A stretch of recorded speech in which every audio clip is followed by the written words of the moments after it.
Assalamualaikum warahmatullahi wabarakatuh. Selamat pagi para guru-guru hebat.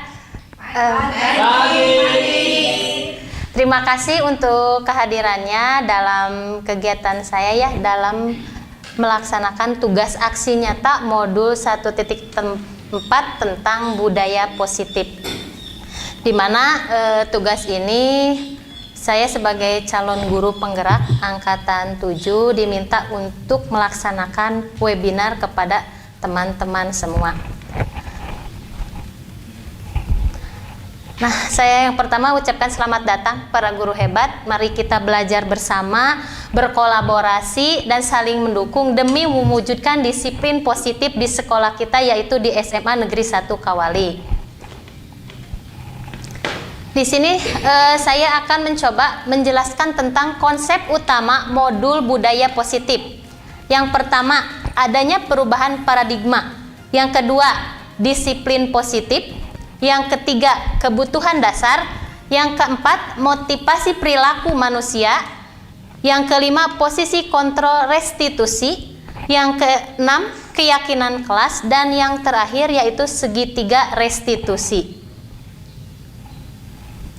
Di mana pada pembelajaran kali ini yaitu pembelajaran dengan paradigma baru, yaitu pembelajaran dengan paradigma baru dirancang berdasarkan prinsip pembelajaran yang terdiferensiasi sehingga setiap siswa belajar sesuai dengan kebutuhan dari tahap perkembangannya untuk mewujudkan profil pelajar Pancasila sesuai dengan kurikulum Merdeka Belajar.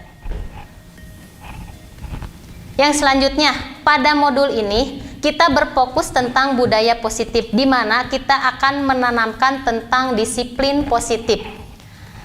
Dalam budaya kita, makna disiplin dimaknai menjadi sesuatu yang dilakukan seseorang pada orang lain untuk mendapatkan kepatuhan. Kita cenderung menghubungkan kata disiplin dengan ketidaknyamanan. Sebagai pendidik, tujuan kita adalah menciptakan anak-anak yang memiliki disiplin diri sehingga mereka bisa berperilaku dengan mengacu pada nilai-nilai kebajikan universal dan memiliki motivasi intrinsik bukan ekstrinsik. Dan selanjutnya, di sini disiplin positif merupakan salah satu cara penerapan disiplin yang bertujuan untuk menumbuhkan kesadaran serta memberdayakan anak untuk melakukan sesuatu tanpa sogokan, ancaman, ataupun hukuman. Yang selanjutnya, kebutuhan dasar manusia. Kebutuhan dasar manusia memang sebenarnya kebutuhan manusia itu banyak ya, tapi yang mendasari kebutuhan manusia itu ada 5 poin. Yang pertama, untuk bertahan hidup, memerlukan kasih sayang dan adanya rasa diterima oleh orang lain. Yang ketiga, penguasaan. Yang keempat, kebebasan. Dan yang terakhir adalah kesenangan. Selanjutnya, motivasi perilaku manusia. Motivasi merupakan dorongan yang timbul pada diri seseorang secara sadar atau tidak sadar untuk melakukan suatu tindakan dengan tujuan tertentu. Yang pertama, untuk menghindari ketidaknyamanan dan hukuman. Murid melakukan disiplin diri karena dia takut dihukum. Ini merupakan motivasi intrinsik. Yang kedua, mendapatkan imbalan atau penghargaan dari orang lain, yaitu murid melakukan disiplin diri karena dia ingin mendapatkan imbalan. Ini juga merupakan motivasi ekstrinsik. Dan yang ketiga, mengembangkan nilai-nilai kebajikan diri sendiri, di mana murid melakukan disiplin diri karena sadar akan nilai kebajikan dirinya. Nah, yang ini merupakan motivasi intrinsik yang terdapat pada dirinya. Selanjutnya, di sini saya akan menjelaskan tentang konsep disiplin dengan identitas gagal. Yang pertama, hukuman. Hukuman itu imbas dari hukuman itu pasti adanya rasa menyakiti atau perasaan menyakitkan. Yang kedua, tidak nyaman. Murid merasa takut, adanya unsur paksaan atau memaksa. Terus murid menyembunyikan kesalahannya karena tidak mau dihukum. Dan yang terakhir, murid menjadi rendah diri. Yang kedua yaitu tentang penghargaan. Mungkin di sini Bapak Ibu juga sering memberikan suatu penghargaan apabila ada murid yang memberikan berprestasi yang lebih ataupun dia aktif di kelas, tapi itu dalam konsep disiplin ini merupakan sesuatu yang bisa disebut dihindari saja, karena yang pertama efeknya itu tidak efektif, yang kedua merusak hubungan atau adanya perasaan iri terhadap teman, yang ketiga mematikan kreativitas anak yang lainnya, dan keempat menghukum dengan sistem ranking. Kan contoh ya, misal ibu-ibu memberikan tugas kepada anak, yuk anak yang pertama dikasih bintang 1. Kan kadang kita tidak mungkin kita masih ada proses tuntutan kepada anak bahwa semua anak itu harus bisa mengikuti materi apa yang kita kasih. Tapi kadang kita lupa bahwa setiap anak itu punya kelebihan masing-masing yang tidak bisa kita paksakan. Nah, mungkin dengan cara itu juga bisa menghilangkan motivasi anak untuk mengembangkan dirinya. Dan yang terakhir, merampas hak menghargai dirinya sendiri. Untuk selanjutnya, masih tentang konsep disiplin dengan identitas gagal, yaitu konsekuensi. Di mana konsekuensi ini, yang pertama adanya penguatan jangka pendek, yang kedua perlunya monitoring berkelanjutan, yang ketiga stimulus respon, yang keempat murid menghormati peraturan, dan yang kelima kehilangan waktu untuk merenung atau untuk introspeksi diri. Nah, untuk yang terakhir yaitu restitusi. Di sini dengan adanya restitusi yaitu murid lebih bertanggung jawab untuk perilakunya. Yang kedua, fokus pada pemecahan masalah jangka panjang. Yang ketiga, murid menghormati dirinya dan orang lain. Yang keempat, adanya teori kontrol, yaitu dirinya memegang kontrol sendiri. Yang kelima, murid bersemangat untuk memperbaiki kesalahan dirinya. Selanjutnya, mungkin tadi Bapak dan Ibu masih bingung apa sih itu restitusi, karena masih mungkin hal-hal baru ya di sekolah kita, karena memang di sekolah kita karena belum dilakukannya tentang konsep kurikulum Merdeka Belajar. Di sini saya akan menjelaskan sedikit tentang pengertian restitusi. Pengertian restitusi yaitu suatu proses menciptakan kondisi bagi murid untuk memperbaiki kesalahan mereka sehingga mereka bisa kembali pada kelompok mereka dengan karakter yang lebih kuat. Selanjutnya, adapun ciri-ciri restitusi. Di sini restitusi bukan menebus kesalahan, namun belajar dari kesalahan. Selanjutnya, itu bisa untuk memperbaiki hubungan antara guru dengan murid atau murid dengan murid yang lainnya. Di sini sifatnya tawaran, bukan paksaan.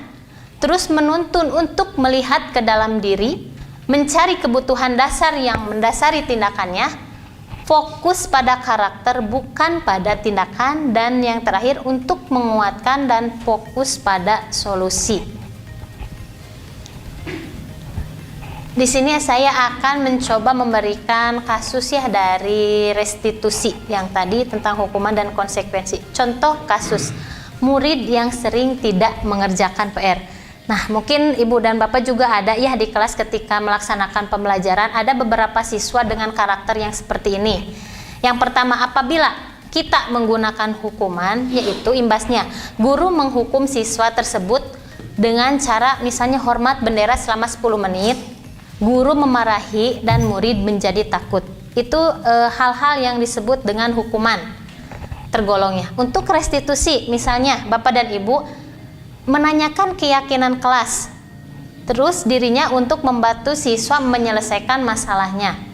Misal ketika Bapak dan Ibu dalam melaksanakan pembelajaran, mungkin ada kesepakatan kelas yang dibuat dulu sebelum mengajar. Misalnya dalam pembelajaran Ibu, kalian tidak boleh ABCD, ataupun kalian harus misalnya kita akan apa nih, tidak boleh terlambat 5 menit misal ya. Terus PR itu tidak boleh dikerjakan di sekolah misalnya, dan lain-lain. Nanti saya akan kasih sampel keyakinan kelas contoh seperti apa tuh. Yang kedua, guru terbuka dan murid menghormati dirinya dan orang lain. Di sini sangat jauh berbeda sekali ya Bapak Ibu antara hukuman dan restitusi. Padahal itu suatu yang dilakukan dalam satu masalah, tapi bagaimana cara kita menyikapinya. Dan yang terakhir untuk konsekuensi, guru memberikan konsekuensi untuk mengerjakan PR-nya saat istirahat atau dikerjakan sebanyak 3 kali lipat. Yang kedua, guru tegas dan murid menghormati peraturan. Tadi jadi harus adanya konsekuensi terlebih dahulu atau kesepakatan dulu, sehingga murid tidak merasa terhukum, tapi dia merasa, oh iya ini kesalahan saya. Jadi dia sadar dengan dirinya sendiri karena sudah melanggar kesepakatan. Selanjutnya, di sini ada 5 posisi kontrol restitusi. Yang pertama, penghukum tadi seperti contoh tadi ya. Terus kita sebagai guru juga bisa posisinya sebagai pembuat rasa bersalah. Misalnya kita menjudge anak, PR kamu itu salah, seharusnya seperti ini. Itu menjadi adanya rasa pembuat rasa bersalah. Yang ketiga, teman. Nah, di sini mungkin sebenarnya dengan bahasa ya Bapak Ibu, kita bisa menempatkan diri kita kepada anak. Misalnya kepada teman, secara melalui pendekatan dengan bahasa-bahasa yang lebih nyaman untuk anak. Yang keempat, pemantau. Posisi kita sebagai pemantau atau pengawas itu seperti apa. Dan yang terakhir itu sebagai manajer. Nah, contoh kasus tadi saya sudah sebutkan beberapa contoh kalimat mungkin ya. Di sini penerapan untuk 5 posisi kontrol. Contoh kasus, murid tidak memakai atribut lengkap saat upacara bendera. Di sini posisi penghukum, misalnya ada bahasa patuhi aturan sekolah lalu berdiri di depan barisan. Yang kedua, pembuat rasa bersalah. Adapun kalimat contoh pembuat rasa bersalah yaitu, berapa kali ibu harus memberitahu kamu, ibu kecewa sama kamu. Ini masih dalam konotasi negatif ya Bapak Ibu. Untuk yang ketiga, yaitu sebagai teman. Di sini contoh kalimat yang diutarakan, ayolah yang tertib, buat ibu bangga. Untuk kali ini tidak apa-apa kamu berbuat salah. Yang selanjutnya untuk posisi sebagai pemantau. Kamu sudah melanggar. Apa peraturan dan konsekuensinya? Dan yang terakhir, posisi sebagai manajer yaitu, apakah kamu tahu kesalahan kamu? Kira-kira bagaimana kamu memperbaiki kesalahan ini? Selanjutnya, tentang keyakinan kelas. Di sini mengapa adanya keyakinan kelas bukan tentang peraturan kelas?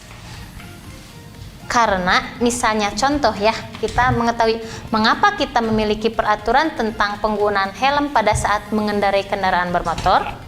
Terus yang contoh kedua, mengapa kita memiliki peraturan tentang penggunaan masker dan mencuci tangan setiap saat. Di sini kan ini aturan, ini keyakinan. Kalau keyakinan itu kesepakatan yang dibuat secara bersama-sama. Kalau peraturan itu peraturan yang sudah ada, kita dilaksanakan atau dilakukan di suatu instansi tersebut. Nah, kita dilihat dari nilai-nilai keselamatan atau kesehatan, inilah yang ini keselamatan, yang ini kesehatan ya, tentang masker dan ini tentang pengendaraan bermotor, yang kita sebut sebagai suatu keyakinan, yaitu nilai-nilai kebajikan atau prinsip-prinsip universal yang disepakati bersama secara universal, lepas dari latar belakang suku, negara, bahasa, maupun agama. Tentang keyakinan kelas lagi, menurut Gosen yaitu keyakinan kelas, suatu keyakinan akan lebih memotivasi seseorang dari dalam atau memotivasi secara intrinsik. Seseorang akan lebih tergerak dan bersemangat untuk menjalankan keyakinannya daripada hanya sekedar mengikuti serangkaian peraturan. Murid-murid pun demikian. Mereka perlu mendengarkan dan mendalami tentang suatu keyakinan daripada hanya mendengarkan peraturan-peraturan yang mengatur mereka harus berlaku seperti ini ataupun seperti itu.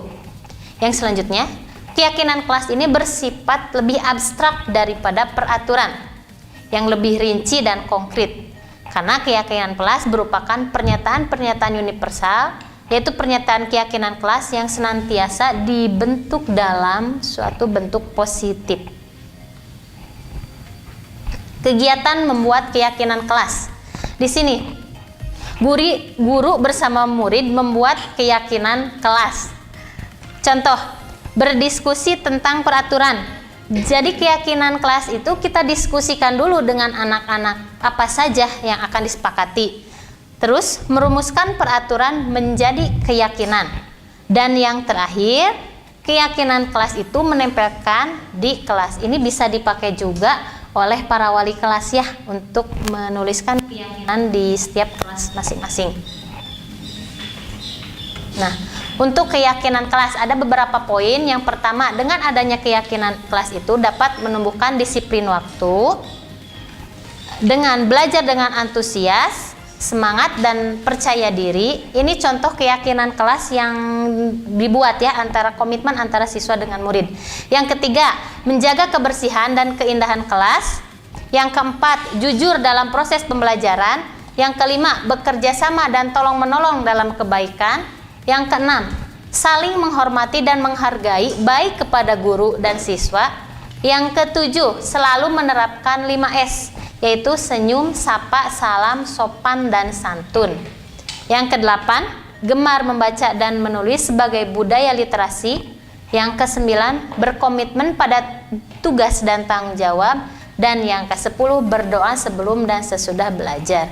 Ini contoh keyakinan kelas yang bisa dibuat.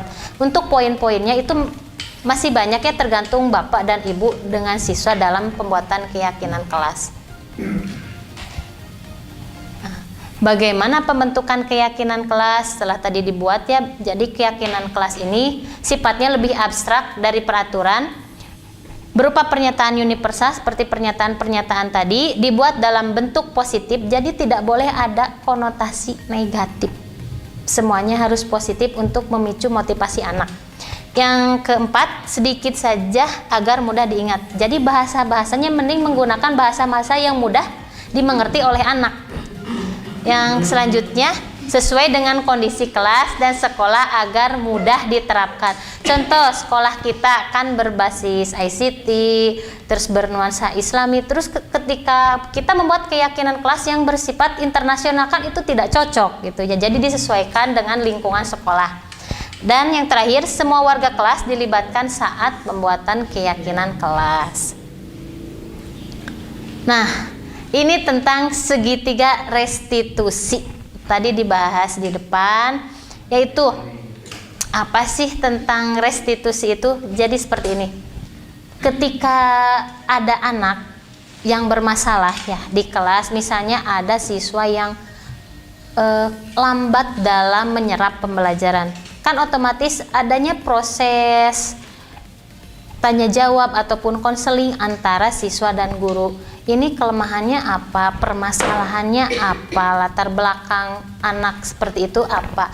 Nah, untuk mengatasi permasalahan tersebut dilakukanlah dengan tahapan-tahapan yang disebut dengan segitiga restitusi. Yang pertama, menstabilkan identitas. Kita semua akan melakukan hal yang terbaik yang bisa kita lakukan. Yang kedua, validasi tindakan yang salah. Karena ketika anak membuat salah, karena dia juga harus mengakui bahwa memang dirinya itu salah, akan tetapi tidak membuat siswa itu lebih terpuruk, hanya untuk menyadarkannya saja. Semua perilaku memiliki alasan. Dan yang terakhir, menanyakan keyakinan. Kita semua memiliki motivasi internet tadi. Jadi si anak itu, karena kita sudah membuat keyakinan kelas, ketika anak melanggar, jadi kita balikan lagi. Coba diingat, misalnya keyakinan kelas apa yang sudah kamu langgar. Misal kalau mencontek, kan ada poin jujur. Berarti itu keyakinan kelas yang sudah dilakukan. Nanti saya akan mencoba menayangkan video tentang cara konseling antara dengan anak dalam penerapan segitiga restitusi. Nah, di sini sebelum ini saya akan mencoba menayangkan video yang sudah saya lakukan terhadap siswa yang bermasalah.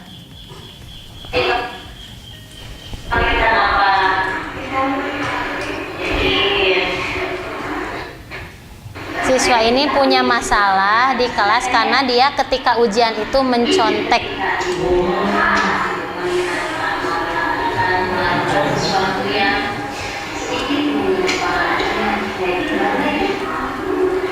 Nah, jadi tahapan yang pertama itu memvalidasi identitas. Jadi dicari tahu identitas anak itu apa, permasalahannya apa, penggalian masalahnya itu apa.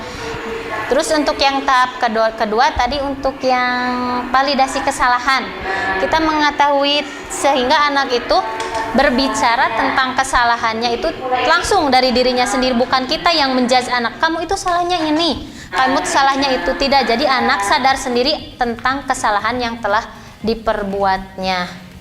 Seperti itu. Nah, yang terakhir untuk menstabilkan, yaitu kita mencoba untuk menstabilkan lagi, diberi penguatan terhadap anak bahwa tidak apa-apa kalau membuat kesalahan, karena pada hakikatnya kita semua itu pernah melakukan salah, akan tetapi kedepannya mau memperbaiki tentang kesalahan itu. Seperti itu. Nanti juga ini bisa diterapkan oleh Bapak dan Ibu di kelas ketika menghadapi anak yang mempunyai permasalahan, walaupun permasalahan di kelas itu banyak sekali ya, dengan karakter anak yang luar biasa gitu, yang luar biasa, apalagi kita di tingkat SMA yang sedang masa-masanya mencari jati diri, itu pasti permasalahan anak. Bahkan mungkin ada anak yang mencari perhatian lebih, dia melakukan hal-hal yang ingin mengundang perhatian kita gitu, dengan hal-hal yang negatif. Tapi ketika melihat kejadian tidak melakukan sesuai dengan yang biasanya, takutnya ada sesuatu yang masalah di diri anak, baik itu faktor dari diri anak sendiri ataupun dari keluarga dan yang lainnya.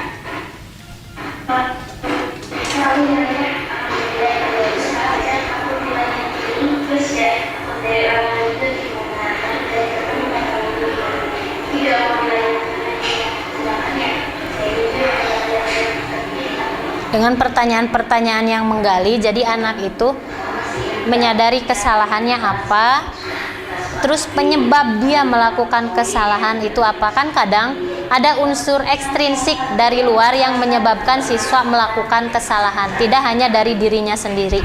Contoh, ini Ama katanya karena dia biasanya ranking tertinggi dan pada saat itu dia kurang maksimal dalam menghafal sehingga dia mencontek. Alasannya, saya karena tidak mau kalah dengan orang lain, dengan temannya, tetap karena dia mungkin punya rasa tanggung jawab yang besar. Saya terbaik, saya harus tetap menjadi yang terbaik di antara semuanya. Terus yang kedua, adanya tuntutan dari orang tua untuk selalu menjadi yang terbaik. Itu kan yang pertama, tadi dari dirinya sendiri, dan itu dari orang tua, itu yang bisa disebut dengan unsur ekstrinsiknya.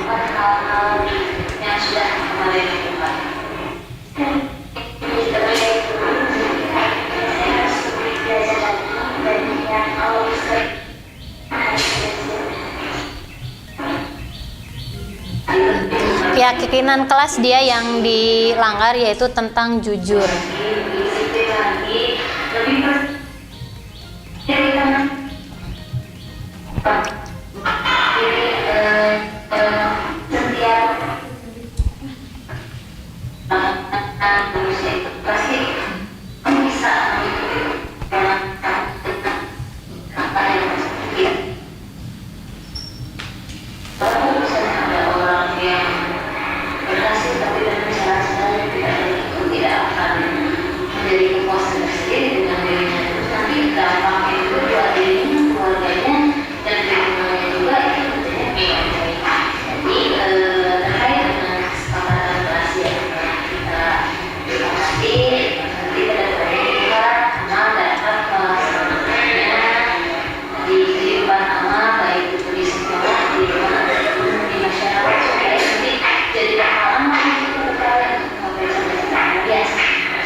Jadi di akhirnya kita harus tetap memberikan penguatan terhadap anak. Jadi ketika anak sudah membuat kesalahan, dia tetap mau memperbaiki dan tetap menjadi siswa yang baik dan berprestasi.